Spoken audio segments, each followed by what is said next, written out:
16 ஆண்டுகளாக உண்ணாவிரதம் இருக்கும் மணிப்பூர் இரும்பு பெண்மணி இரோன் ஷர்மிளா அரசியலில் குதிக்க முடிவு செய்துள்ளார்.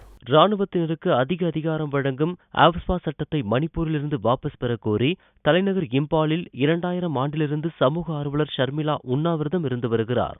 உலகின் மிக நீண்ட உண்ணாவிரத போராட்டத்தை நடத்தும் அவரை போலீசார் கைது செய்து வலுக்கட்டாயமாக மூக்கு வழியாக உணவை செலுத்தி வருகின்றனர். அதற்காக இம்பால் மருத்துவமனையில் ஒரு வார்டே சிறையாக மாற்றப்பட்டுள்ளது. இந்நிலையில் செவ்வாயன்று இம்பால் நீதிமன்றத்திற்கு அழைத்து வரப்பட்ட இரோன் ஷர்மிளா கூறுகையில் 16 ஆண்டு உண்ணாவிரதத்தை ஆகஸ்ட் 9ஆம் தேதி கைவிடப் போவதாக தெரிவித்தார். திருமணம் செய்து அரசியலில் குதிக்க திட்டமிட்டுள்ளதாக கூறிய அவர் ஆப்ஸ்வா சட்டத்திற்கு எதிரான போராட்டம் தொடரும் என்றார். 2000 ஆண்டில் இம்பாலில் பஸ் நிறுத்தத்தில் காத்திருந்த 10 பேரை இராணுவத்தினர் சுட்டுக் கொன்றதை அடுத்து தனது போராட்டத்தை ஷர்மிளா துவங்கினார்.